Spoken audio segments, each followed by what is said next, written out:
camera. Walk on camera.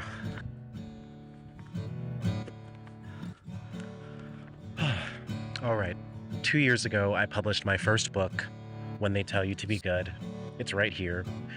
And I felt like I would be remiss if I didn't make some sort of sentimental reflection video on this channel, kind of commemorating the fact that it's literally been 2 years since I achieved one of my biggest dreams in life, since I wrote my life story, since I went on book tour, since I did all of these amazing and challenging things. Someone who loved me the way that I am, the curves of my body in both calloused hands. Someone who choose me is more than a friend. I won't have to settle. I was just on a trip to Europe, and coming back from that trip and jet lag and thinking of all these other things, although I felt really present in my body, there was a moment on a flight where I really realized the power of what I'd written, the power of what I'd done. And on my way back from Italy, I had a 9-hour flight from Rome to JFK. And I ended up noticing these two other people on the flight before we got on. It was like this woman and a guy who was like in his 20s, really stylish, had a briefcase. And they ended up sitting next to me on the plane. And it was a mother and a son. I can't remember the mother's name, but let's call her Alyssa. I started talking to Alyssa. Her son was kind of like, oh, I'm going to look around for emptier seats since I'm tall and maybe I can find a seat with better leg space. And I ended up talking to Alyssa for a good hour or two about traveling, about artwork, about all of her travels throughout Africa and Central America and Asia, and just the really wild, well-traveled life that she'd lived, and how so much of these places and where she'd been, it taught her all these things. And I started talking about my art and being a writer and growing up with a Jamaican family and the queer politics of that. And then eventually we got to the topic of my book, and I told her that I'd written a book about my life, my political coming of age. A lot of it was about masculinity and gender and violence. And Alyssa said, oh, that's so interesting, because the reason we were just in Europe is that we attended my son's father's funeral. He died 3 weeks ago, and I don't really know how to help my son, because she was telling me that she had lost her father at an early age, but it didn't really factor into her life that much. And I was able to actually talk to her about what it was like growing up with a dad who was toxic to my mom, what it was like figuring out my own conceptions of masculinity, how writing helped me do this, how writing when I was younger was kind of a form of disassociation and a way for me to take my autonomy back. And we ended up having this really lovely conversation about life, art, grief, travel, perception, and it was so beautiful because I realized, oh, this book was the answer to my grief or series of answers to my grief that no one else could have given me, no one else could have imagined. I talked to her about how the last chapter of my book is so meaningful to me because it's me imagining a reality where my father existed, and I can sort of confront him about the questions about masculinity and violence that I think I'll have for the rest of my life. Okay, let me look behind and make sure there's not like a clown or something, because it's like a horror movie, I feel like. And I was able to talk to her, and her son came back, and we all talked and joked, and I actually gave her the title of my book, which is When They Tell You to Be Good. And I was like, I'm not trying to sell you my book, but you should buy it and give it to him.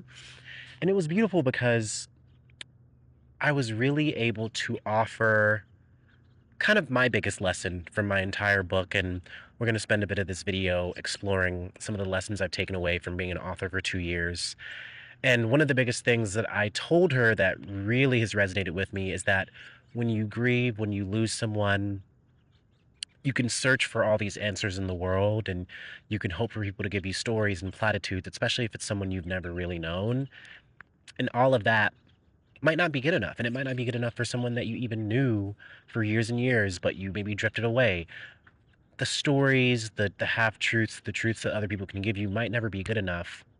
What you might need is to find your own conception of that answer, and to find your own conception of grief, which is what this book has given me and taught me.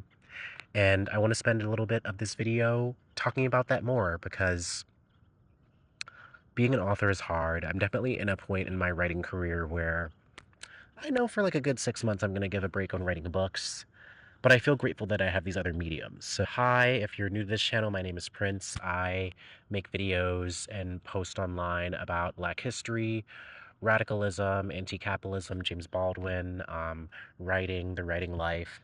And this is my video celebrating my 2-year book anniversary. Look at it. That's my book. Look at my book. Look at it. Can you? I'm going to get closer. This is my book. Here it is. Here it is. Here it is.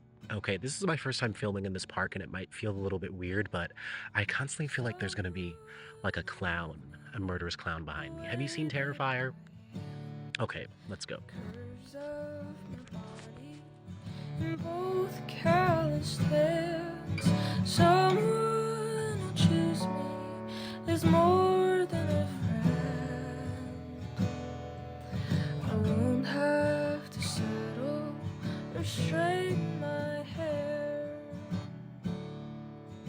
Athens, Ohio, United States, 2014. I was 19 years old and traveling cross country when my mother told me I'd die soon.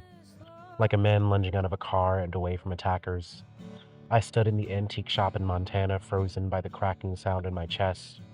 It was the second time in 5 years that my mother brandished my father's murder. Like a long and rusted machete. Is a mother's heartbreak worse than the heartbreak she gives her son?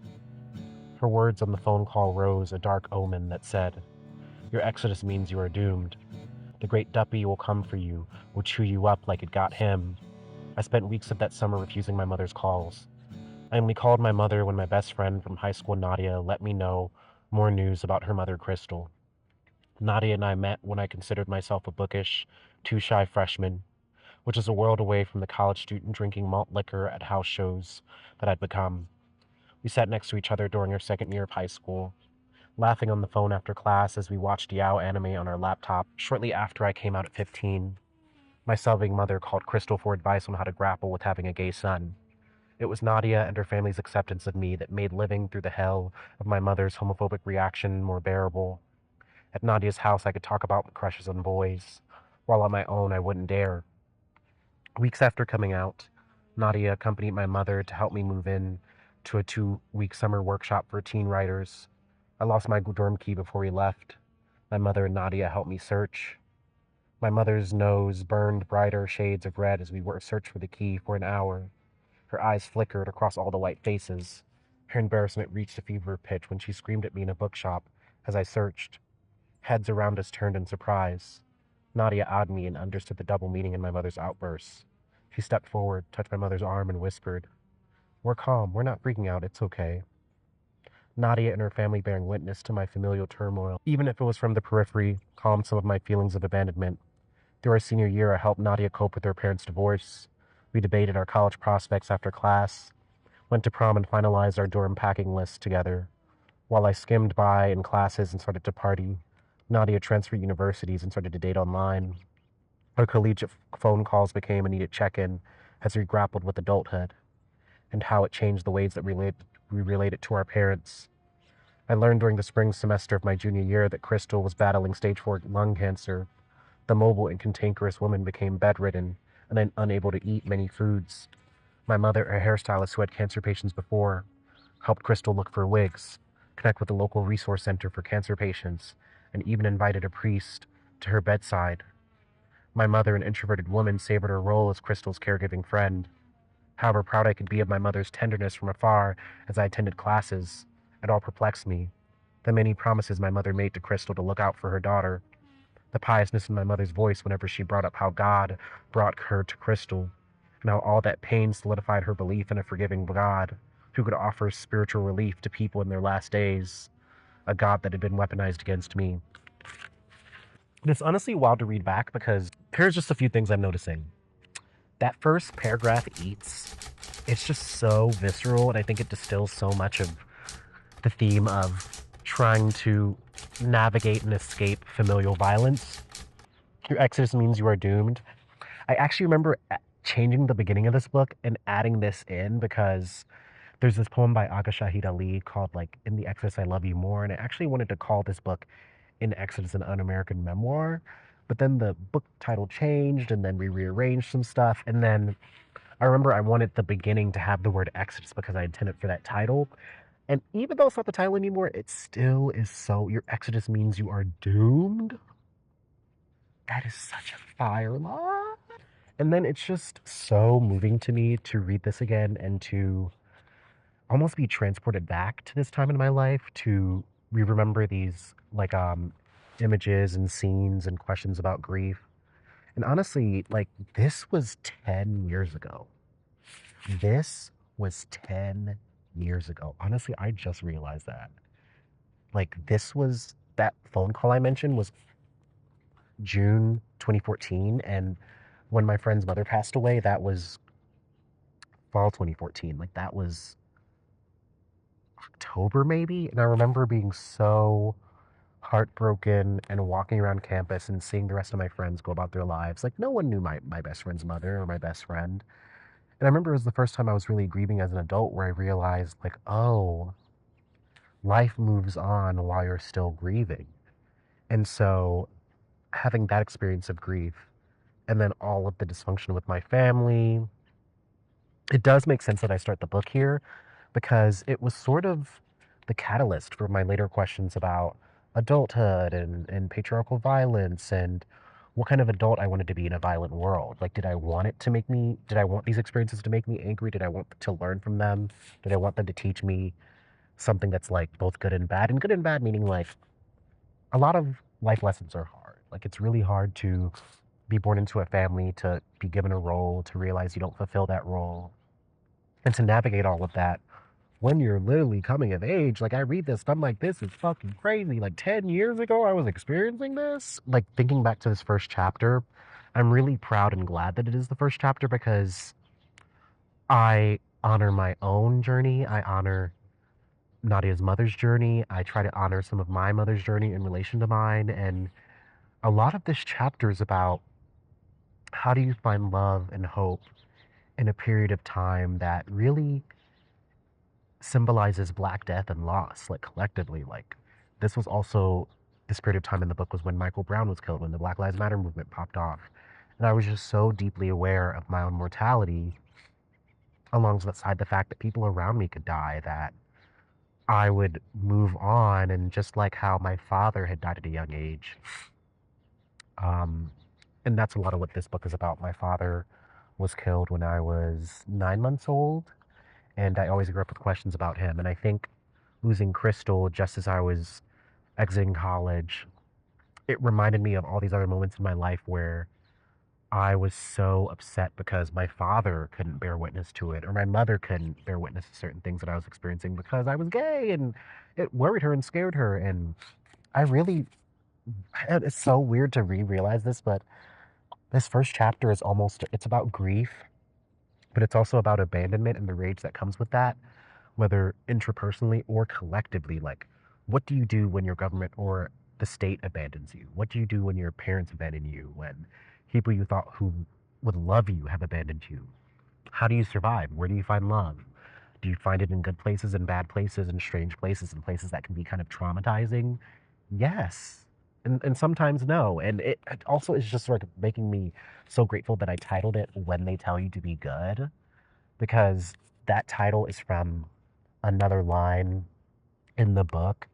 And for me, the title really is both like instructional. So, like, when they tell you to be good, when they do it, who are the they, and what is their definition of good? And for a lot of queer people, LGBTQIA people, we very much understand that goodness and innocence is something that is weaponized against us when we were the ones that were born innocent and then corrupted by the bullshit of everyone else's fucking beliefs. And then I also like when they tell you to be good because it also feels like an unfinished sentence. So when they tell you to be good, you say fuck that. You say fuck that. And that's what a lot of this book is about too. It's like, oh, you want me to live this way? Let's fucking run in the other direction. So, wow. I'm so glad I read that. Oh my god, my book. Oh my god. I can't believe it's been 2 years. I can't believe it's been 2 years.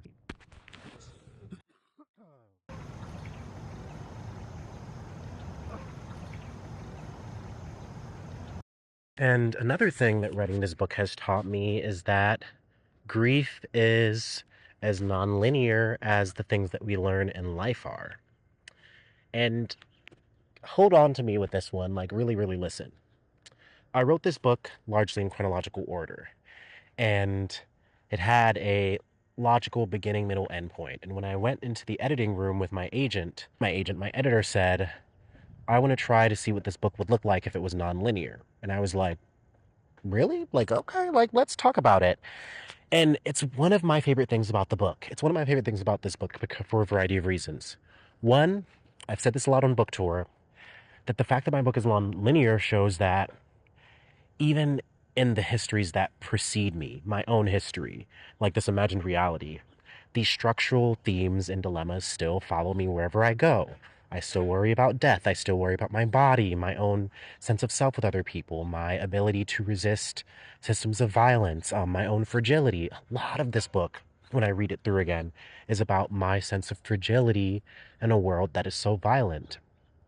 And the fact that when I was 5 and in Jamaica, that I was having these questions about masculinity, the fact that when I was 12 and in middle school, that I was still questioning certain things about masculinity, the fact that I was 17 and questioning, like, what is my role in a family and why does it seem like everyone's trying to fucking police each other? And the fact that when I'm 25 or 24, I'm still worried about who's going to love me. Am I lovable enough? Am I beautiful enough, interesting enough, weird enough? Or is that just something that's not going to happen for me? And I'm so proud that this book really challenges the reader to maybe begin to see that and to understand the complexity of that, the awe in that, the beautifulness in that. And I'll put it another way. When I published this book, one thing I worried about was like, oh, what if people read too much into it or they don't care enough or blah, blah, blah. A lot of people don't fucking care about writing for real. A lot of people don't actually care that much. And I don't mean that in like a people are dumb kind of way. I just think it's not the sexiest medium to work in. And so I think writing a nonlinear book in a way, it was really great because I can really tell who's read it. Because some people are like, if people have read it and they assume that the last chapter is real, I can kind of be like, oh, you read it intensely and like it kind of made you mad. And in a way, that's a deep reading. If people understand that the last chapter is an imagined reality, then I'm like, oh shit, you really got what I was working for. You really understood it. What the fuck? And then if people are like, oh, I really liked the Standing Rock part, or oh my god, I love the beginning or the middle. I'm like, what the fuck does that mean? You barely fucking read it. You barely fucking read it. And so my book being nonlinear, I actually look at it now as kind of like a challenge to the reader. Are you going to be able to keep up? Are you going to be able to pay attention? And granted, I will say, it being nonlinear, there are certain things that this book does kind of sacrifice. There are some good reads reviews where people are like, I don't get it. I was confused. Or I didn't get to connect with the characters enough. I'm the fucking main character, bitch. You were supposed to be there to connect with me, not my friend. So, there are some things that are sacrificed. And I do think there's certain things in this book that I didn't want to put in. I didn't want to sensationalize my sex life. I didn't want this book to be easily mistaken as like a patriotic narrative about resistance. Fuck America. And I also wanted it to be challenging, to be beautiful, to be strange. And it is. Let's move on.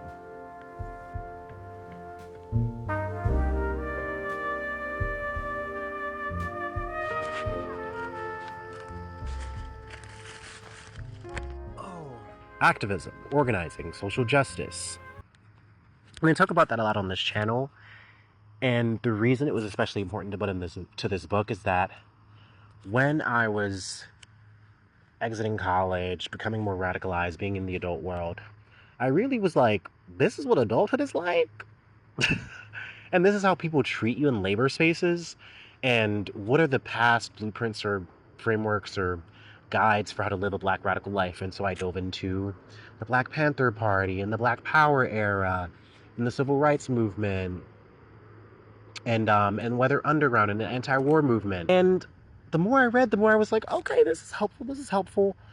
But what what am I supposed to get from this? Like a lot of the black men who were writing black power literature, it was very much like, I'm tough and I was in prison and it didn't break me, or sometimes there'd be a little fragility, but a lot of the women was a lot more vulnerable, or it was a lot more emotionally engaged. And I really wondered why in literature and in cinema, men who were considered outlaws or revolutionaries always kind of relegated their emotions to like this place of certainty or clear understanding of what they were doing was right or blah blah blah. And I was like, I'm not that kind of person. I mean, I definitely know that resisting imperialism and colonialism and genocidal violence and being an abolitionist and a feminist and just like all those things that are very basic to me about being a good person under capitalism, that those make sense to me, but I needed to write a book that explored how that made sense to me alongside the various violences and the ways that toxic masculinity incentivizes us to treat other people like shit, to abandon people, to see how much violence people can intake from us, which I talk about in the book.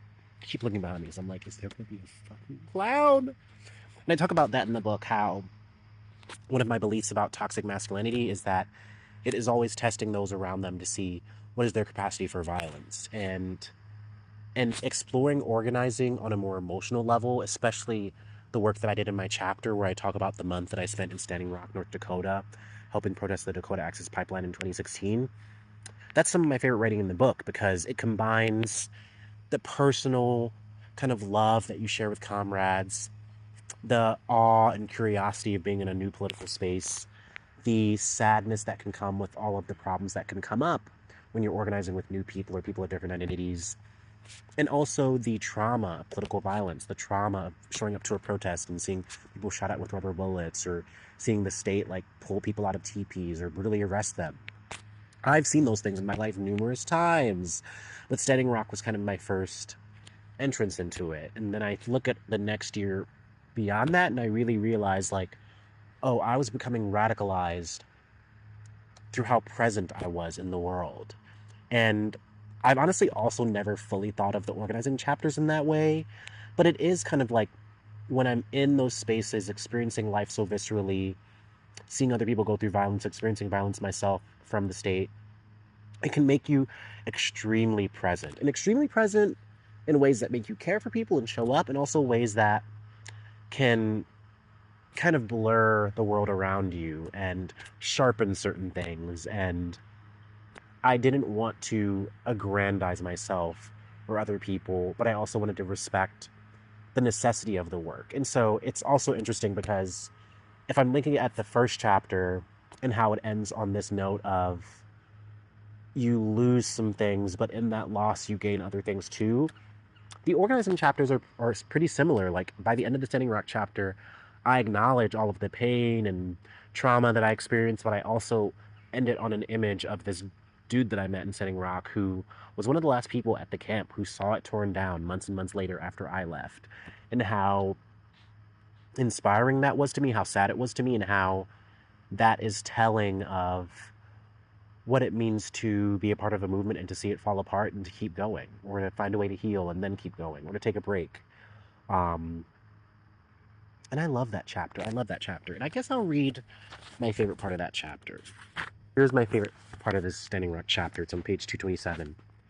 In my mind's eye, there are three moments that define the end of Standing Rock for me. There was the night when Emma wandered off to meet with other camp acquaintances that she was particularly tight-lipped about, once again, yielding her stoicism. Then two other people I knew vanished from my camp. Then miles into the distance, but still visible in the moonlight, a patch of land was set ablaze. The pipeline? Someone near me guessed. I watched, both terrified and caught like a dog, staring at something dangerous but beautiful. The dangerous and beautiful thing was how the orb of orange and green cut through the otherwise blue night and set off a sort of sunrise. I would be far away in another country by the time Ochedi Sakawan was raided and burned for the last time.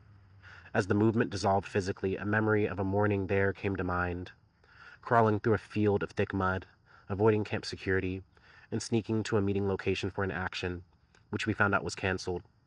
My friends and I were tired and hungry, but somewhat relieved. Emma stood next to me, her hair sticking up in patches. We exchanged a glance, a knowing that small moments can define an entire chapter of our lives.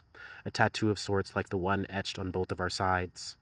It means you can be both soft and hard at the same time, Emma once explained when asked about the tattoo. For weeks, snow and blizzard ravaged everyone who stayed devoted to the movement until the end.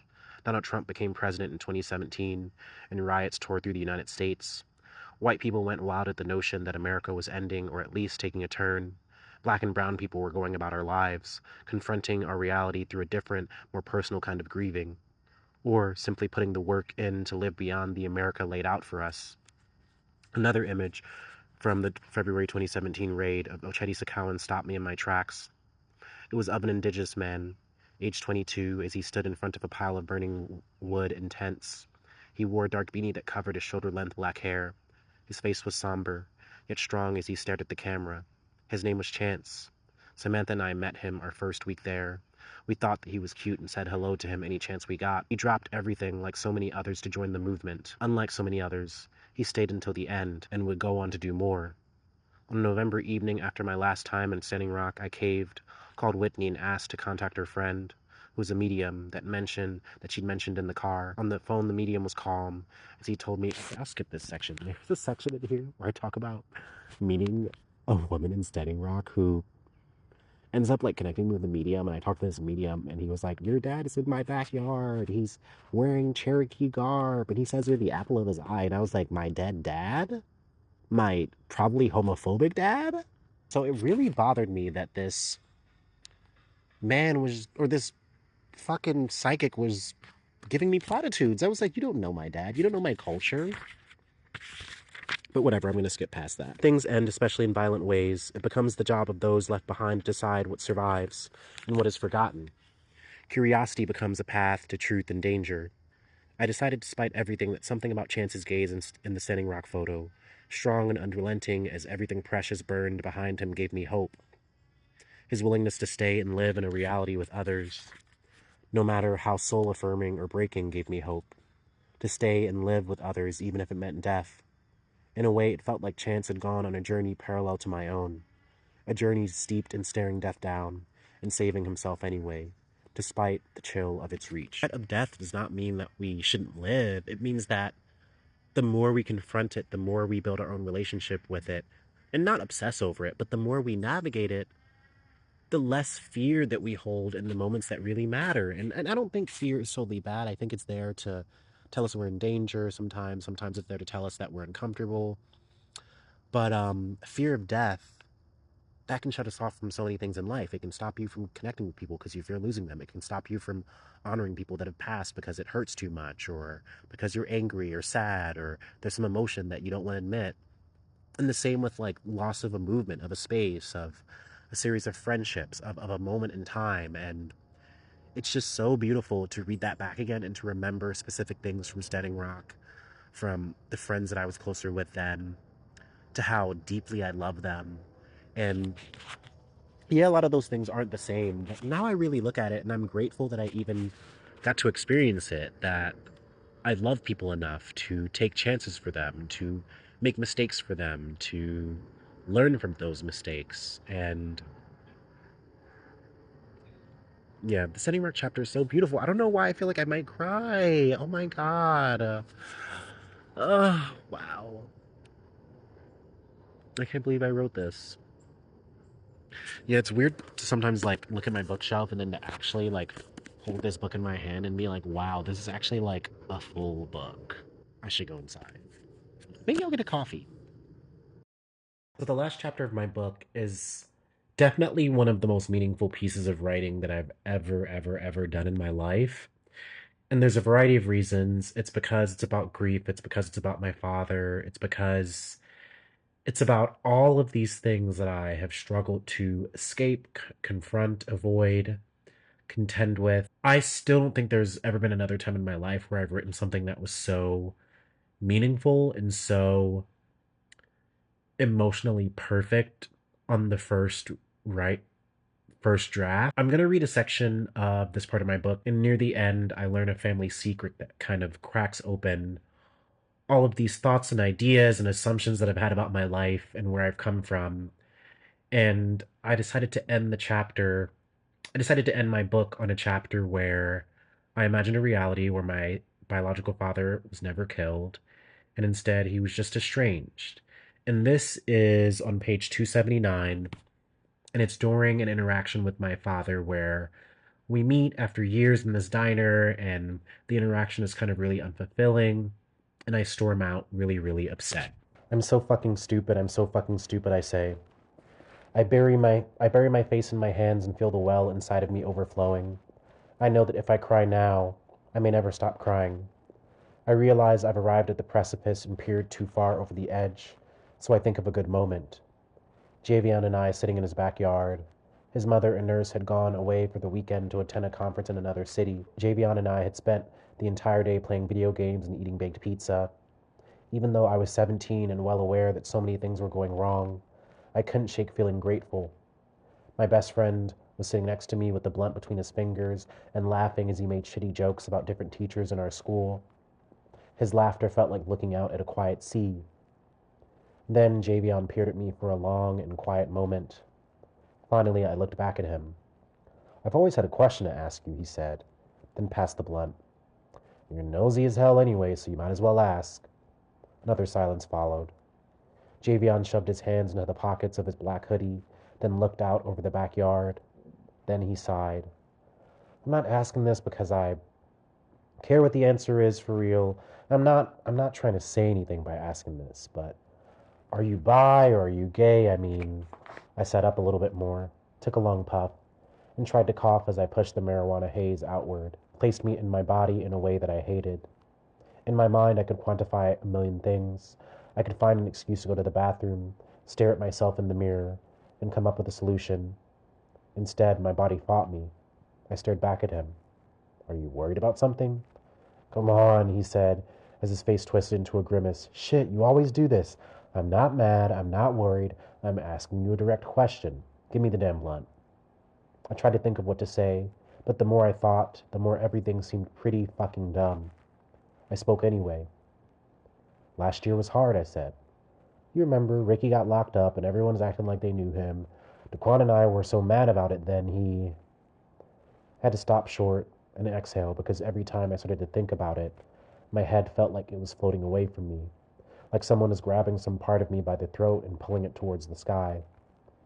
I think Daquan and Ricky had something going on. After Ricky went to prison, I was talking to him at the party, and he just kissed me. I don't know, I maybe had thoughts about something like that before, but it wasn't until then that I realized I didn't mind. I felt like something good had happened. "But," Javion retorted. I looked at him and smiled. "But Daquan is a fucking dick," I said. I couldn't remember when the laughing started and us rolling around on the floor, clutching our stomachs stopped. It was sweat inducing. It was clumsy.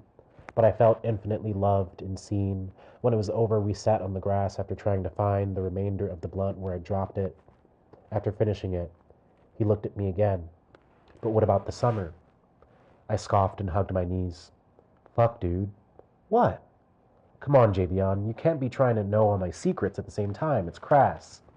He nudged me in the shoulder and said, "I don't know what the fuck that last word means, but it better means I'm observant. And I noticed that when you left last summer, you were acting sketchy as hell." I knew some shit had gone down, but not what. I stared at him again, but for longer this time. I kept noticing all the reasons that he was beautiful. The indented scar beneath his left eye, the way he never tried to avoid eye contact with me, the soft dip between his eyebrows whenever he was concerned. Javion hated it, but he wore his emotions like skin. I buried my face in my hands and started to sob. It was a big, brilliant, and ugly thing. I could feel his hands on my shoulders. I could hear Javion talking to me. But even through my choked breath, I tried to tell him everything. At the camp last summer, some of the kids were strapped down to tables, and whatever they do to them, you could hear them scream. Sometimes 14 years old, sometimes 19. Some stayed because they thought they needed it. It wasn't hell. It was a kind of hell, a reworking of it. When I was over telling him what I could pull out of myself, he sat in front of me on his knees. A sour look was etched onto his face. "And you don't hate Daquan for snitching on you?" I just stared back at Javion and didn't answer. "And your mom for sending you there?" Part of me feels like it was my mom and my dad. Whew. His look turned slow and dark. His father had been dead his entire life, a sort of fact and a sort of wound. I'd never exactly told him that my father was dead. But it didn't help that it never clarified when he said things like, Dead Daddy Club is meeting up. For a while, he didn't cry exactly. His face got darker and darker. Then he started to nod profusely. He mumbled a few words before going into the house and returning with a bottle of rum from his mother's stash. He didn't need to say anything else because I could feel the unrestrained love in everything that he did. The way he sat so close to me, the way he put his hand on my shoulder and squeezed the flesh there softly. That night he got drunker and drunker than me, rattling off about all the things that we do in college before grabbing my shoulder again and spitting out the words, I love you. You're my brother. That's when I realized it, that sometimes love means being a vessel for somebody else's pain. Not because love should mean taking on someone else's pain, but rather that love makes certain kinds of pain more bearable and teaches us more than the love, the violence, and the story that birthed us. Love can make us people with wings. But I love that chapter. And honestly, reading it now, it makes me think of my friend that passed a year or two ago. There's a part of that story where I talk about Javion asking me, Don't you want revenge? Didn't you want revenge on this person that outed you? In the scene, I say to Javion, No, I didn't want revenge. But I also say, Yes, I want revenge. I want to be an army of destruction. And I think about how so many queer people are robbed of so much of their anger, of so much of their abandonment, of so much of the things that have shaped them into being the people that they are, especially the horrible things that were because of neglect or other people's misunderstanding or ignorance, and how really fucking painful it is and how powerful it is to have people that love you and see you and don't turn away from you, and how so much of my 20s and my adult life up until like the last few years I've struggled to have that on a familial side, and that's changed. Honestly, every time I get back into this book, I'm re surprised by the amount of strength and resilience that I've shown in my life. I'm amazed by what queer, LGBTQIA, and trans people go through every day. And yeah, it's just, even if you give yourself a certain answer, there's always a bittersweet tone or a duality or a silver lining. Like, I knew that if I imagined a reality where my father was alive, I didn't want to romanticize him. And I also didn't want to romanticize the context that I would have grown up in, and how something else might have shifted my relationship with my queerness, and how, almost thematically at the end, I almost say, and no matter what lifetime I'm in, I believe like a lot of the same things come up. Just like how this book is nonlinear and the past, present, and future are all kind of ensnared by these themes and ideas and thoughts. And I don't believe I'll be trapped by these themes or constrained by them. Um, I think the beauty of art is that you can explore the same thing or same number of things for the rest of your life, but you can find so many different complex ways of expressing that tragedy and that beauty. And that's what makes me grateful to be an artist. It's what makes me grateful to be alive. Like, the fact that I've survived with enough of myself to be able to produce a book that is beautiful and sad and moving and interesting. And yeah. And 2 years later, it's kind of like, it's weird because I maybe mentioned this before, but you have this dream and you have an idea of what your life is going to be. And I don't think I ever imagined, I mean, I think I imagined like, oh, maybe I'll be on the New York bestseller list, or maybe Oprah will talk to me or whatever. And y'all know how I feel about Oprah. But it's almost like my life is so much more interesting and better than I could have even imagined. And I feel grateful. I feel so grateful to have survived, to be here, to have my mind, my body, my spirit, and to have love in my heart still, to care about the world, to care about other people, to take chances. So that's what I'm feeling. And I really encourage people out there, if you're thinking about writing, if you want to write your life story or a novel or any kind of creative thing, take a chance, because you never know where it might take you. And I'm endlessly grateful to this book for taking me on the journey that it did. Like, even like my first love, my first big romance is in here. Like, there's so many things in here where I'm so glad these details are written down, because now I have a more accessible record to reach them. And that's how I kind of view YouTube as well. Like, it's not like I'm trying to like build a whole platform and blah blah blah. Like, this is also me documenting my life, and I feel really, really, really grateful. So I think we'll end the video here. Once again, if you want to pick up a copy of my book, it's titled When They Tell You to Be Good. It's out at Tin House Books. It's out in hardcover and paperback. Buy a copy. I recommend you use the bookshop link in my description, because if you do that, it's an affiliate link, so that some of that will go back to me and help me out as the author. Thank you for being here, and I hope you have a wonderful day.